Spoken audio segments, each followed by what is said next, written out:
Welcome to the video. We're going to look at Ample Guitar's Strummer mode today, and there's two different variations of how you can input those chords that will play your custom patterns in Strummer mode. So let's first talk about the different tabs available on Ample Guitar.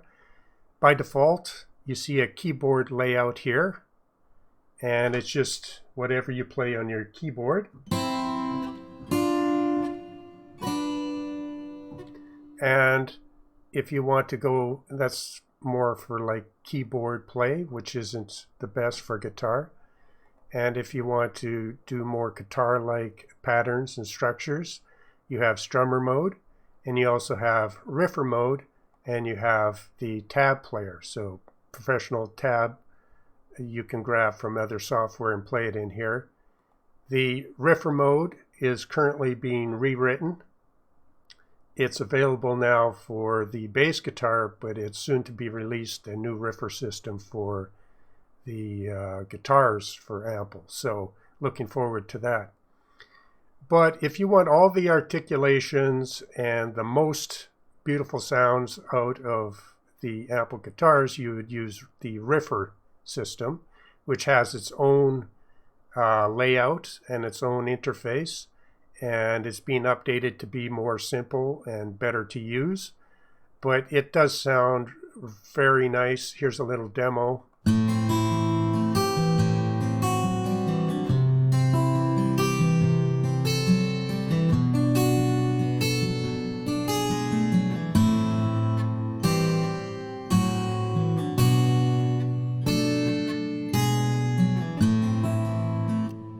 So it sounds very nice, and it's using all the available articulations and features of Ample Guitar. But our focus today is on the Strummer view, which can play custom patterns, but you're a little bit more limited on the different available articulations. You have all your different strings available. So if we turn it on, make sure to turn it on first, we can hear what's available. The low string,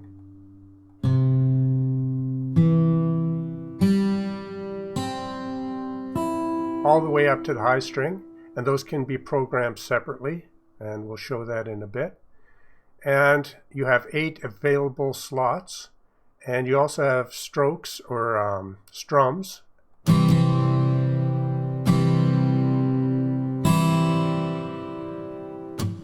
And some mutes.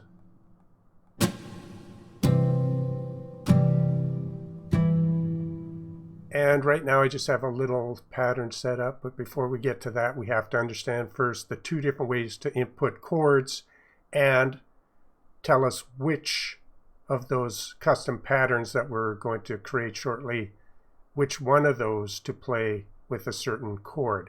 So to help explain all this, I have 2 separate demonstrations that we'll get to shortly. So remember I said in its first default mode, when this was turned off, it was set up as a keyboard, as you see here. When I turned it on, engaged the Strummer mode, the first tab's layout has changed completely. So now it's gone from a piano keyboard layout to basically these are control buttons for the different chords and phrases and individual strings, articulations, and different effects. So we have our chord input in the yellow, we have our red indicator buttons for what of the 8 different custom sequences, and then each string and the different articulations for those 8 sequences, and then we have effects.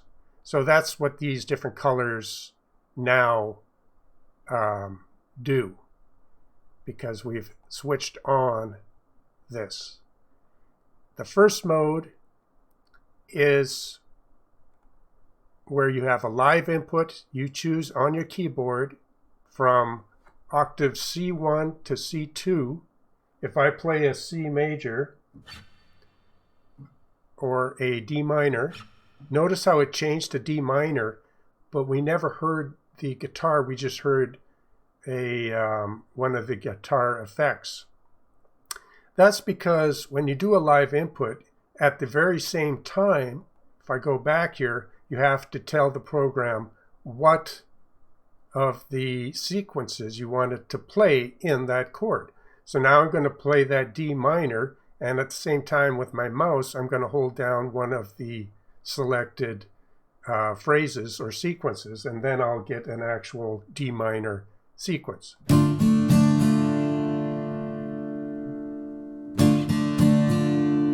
And if I go to C major, different sequence. See how that works? So you have to tell it both what chord you're playing in real time if you want this mode to use real-time mode, and you have to tell it at the same time you have to press down which sequence. Now you're saying, oh, that might be hard to do. And so there is a much easier way to do it. You can program everything so that you're just playing chords and everything else goes along. And that's where programming comes in, or using a real-time system. So that's if you're using live input.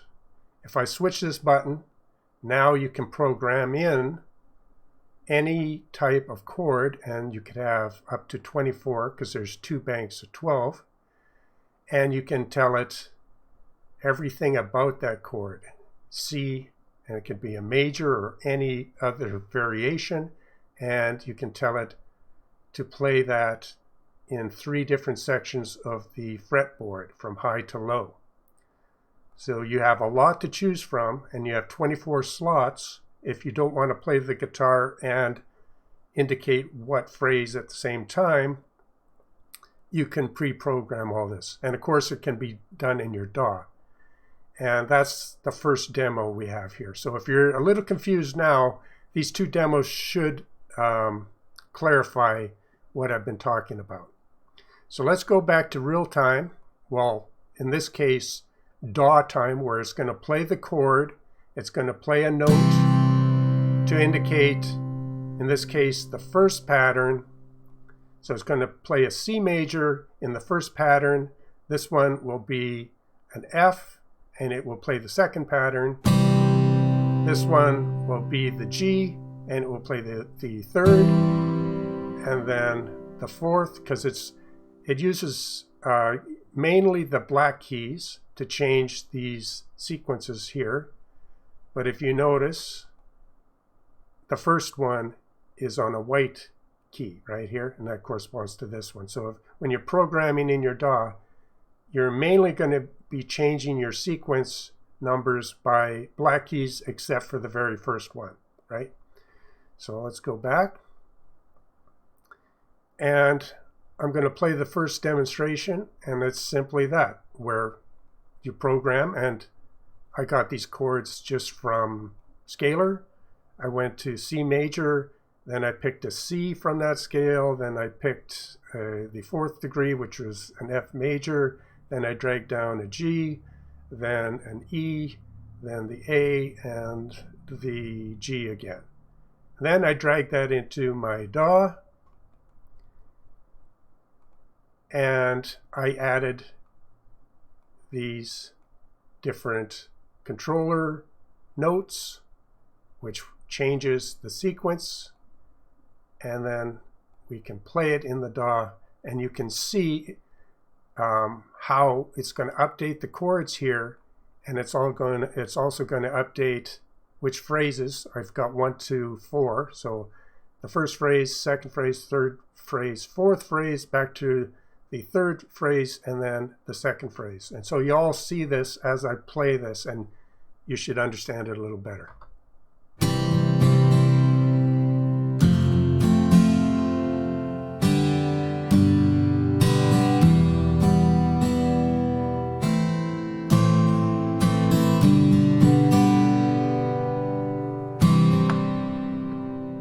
So that's the little demo, though, showing you how you would program that in MIDI, while I also explained how you would do that if you want to play that in on this, using this system here. So that's how that works.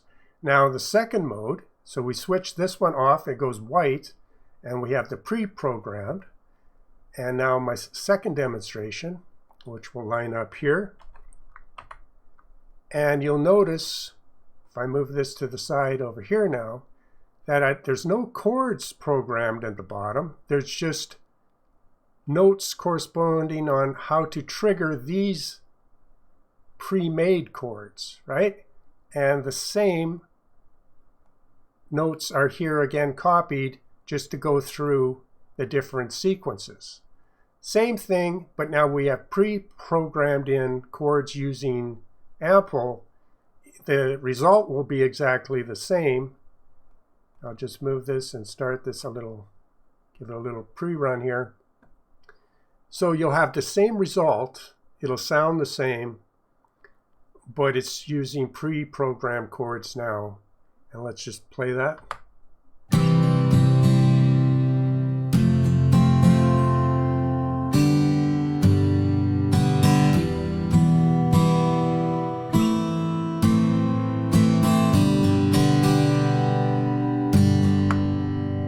So we get the same result, but if you don't want to play in live while you're changing the sequences, you can have it all pre-done, either in your DAW or just have the different chords set up here. So they give you two different ways to work inside of Strummer itself. Now that we have all these chords figured out and the different ways to play them, let's go back to the first example and let's get that set up. And let's say that, okay, our first, and we have our number one sequence here set up, and that's what it is, just these four little dots. And remember, these are indicators, and basically it tells the player here what articulation to play in time. So remember, we've got low every single string, and we could just have it play through the single strings of the guitar, or we can do what I've done up here, which is simple strokes or little strum ideas.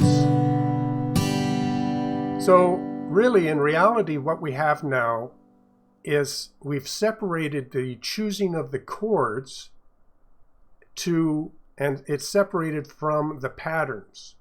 And why that is good is because you can decide on any kind of chord progression, and that will never change. And you can decide on the changes of sequence. So these notes shouldn't change, and you don't have to go back there unless you want to create another chord progression and a different sequence. But it allows you to keep that and change the patterns over and over and over and save these patterns while you really just did the work of the chords once. That's what makes it different than the riffer system. Riffer is you're programming in every note, but you're given all the tools to do that, and you have to learn its system. But to make changes, you would have to go in and make changes, and you'll be altering your chords, and it's harder to do the same thing as now what we have set up in Strummer. Because now I can say, well, I'm going to get rid of this pattern by simply using this button here. It will clear out all the pattern. If I go to number 2, I still have that pattern. I could clear that out, but let's keep that for now. And let's just, play some strings to give you an idea of how this would sound while it's programmed. So now I'm going to play that C major, and it's just going to go through the strings of the guitar. See how pretty that is? And that's how you would program just to go through the strings. But what if I wanted to try something different now? And you could save that as your first sequence, because it has, you're able to save load patterns and save patterns. So you could come up with all kinds of ideas now. You could say, no, I just want a downstroke kind of strum. So let's hear what that sounds like. And because I'm playing it in the DAW, it went to the next chord and it triggered the next sequence. So let's go back. And that's what that one strum sounds like. And you may be wondering, well, how do you dictate the tempo of what's played here in this grid system? It could be slow or really fast.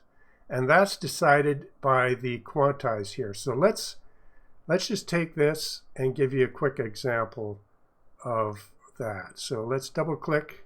If you click, left click, you make a note or a control point, and then if you double click on it, it goes away. If you left click and drag, you can drag out a bar that will last, it'll drag out the entire measure here. Or you can make it short again, and the color of this bar tells us how strong or velocity it's going to be played. If you hold down your left mouse while you're dragging up and down, it goes from bright red to blue. And blue is very light, low velocity. And if I drag it and make it brighter red, it'll play at a higher velocity. So very stronger. It's the same thing if though you would go down here in your DAW and change its velocity control point, right? So you're messing with velocity, timing, and different articulations in here. And so you can do a lot of things. And Apple gives you, you can load in a lot of pre-made sequences here. But we're going to learn how to, go through all the variations. But yeah, how do you determine the tempo of what's played here inside the grid? And I'll show you that. So let's just go and play those strings again, all the way through all the different strings. And I will show you how the tempo works. So we'll go through and we'll create a really long little... Now let's play it at the current tempo. Now you notice it wasn't able to get through the entire pattern. It triggered pattern number 2 when chord or measure 2 was triggered in the DAW, right? So let's go back and let's go back to pattern 1. And we want it to play a lot quicker to get through this entire sequence here while it's doing just one measure in the DAW. And we would control that tempo by using quantize. And you say, well, why use quantize? That's just the way it works here. So if I want to play faster, I would move it down to 1/32, and it's going to play a lot quicker. And I was able to more than get through all that sequence. If I move it a little slower, down to a 16th, go back to the beginning. And now it played, it actually was able at 1/16th tempo or quantize. I'm not sure why, maybe they could call it tempo and quantize too. But anyway, it's how fast the sequence plays. And I was able to play this entire sequence in one bar or one measure inside the DAW there. All right, so let's go back and we can slow it down. So if I go to a half, go back to the beginning, it'll only, get so far, it'll be playing very slow. So I only was able to play a couple strings and then it went all to the next chord and the next sequence. So you can determine how quickly, and I think by default it's set up at 1/8, which will play probably half of this sequence.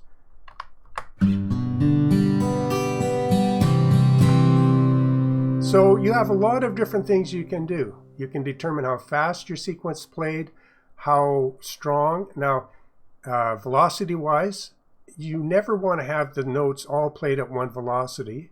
As we know inside our DAW, we're always changing the velocity of different notes to give it variation. Same thing with the guitar here.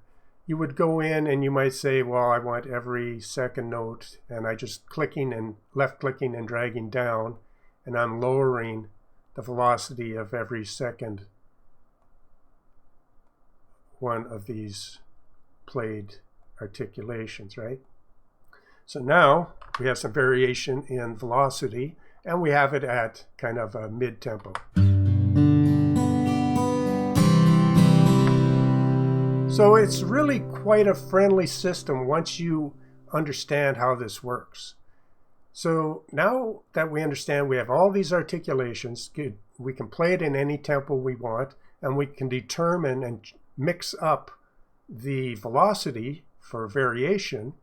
It really all you have to decide is what kind of chord you want it to play and what type of sequence you want it to play. You can save this out and reuse them. And so in my case now, I'll just go back and maybe I'll load something up here. So let's say we're at pattern 1. And I should also tell you, if you go to another pattern, say you have one of your favorite patterns. Let's say it's this one, right? Even though it didn't take long to make this. Let's just say we like pattern 3. So we note that pattern 3 is one of our favorites. We go back to pattern 1 and we go to this tab here, copy from another sequence, hit it, and you can say, oh no, I want this to be pattern 3. So that's how that works. So you could literally go in and say you want everything to start from pattern 3. And so 1, 2, and 3 are all pattern 3 now. But then it allows you to make subtle variations starting from a very similar pattern. So we could say maybe we just want that variation for pattern 1, and maybe we might just want a different stroke there, or let's say have that for a variation, and then pattern 3 remains pattern 3. Now let's play that.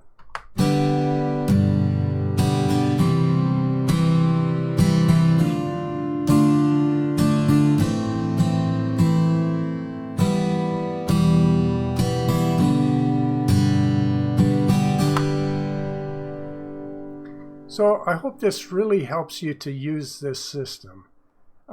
It is confusing because it has so many options, right?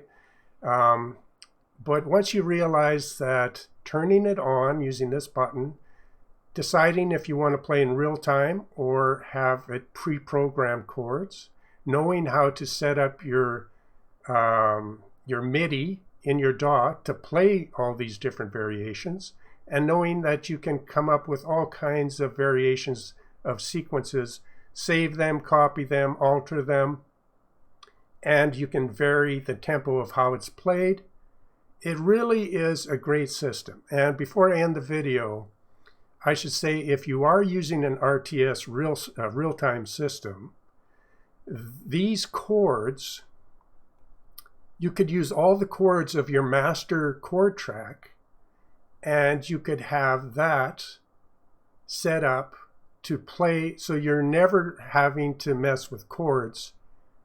Your chords are all going to be done by the real-time system, and that means you're playing on the keyboard, and the only thing you have to worry about is, and you have the pre-programmed switching with those master track chords. The only thing then you have to worry about is going in here, opening it up, playing your chords, and just changing endlessly different variations of the patterns itself, the sequences. And it becomes very fast to use, very effective. I kind of showcase that in a few videos, but I'm trying to explain that, you know, if you set this up to be played by a real-time system, it just becomes a complete joy to use. You're not worried about changing sequences and chords.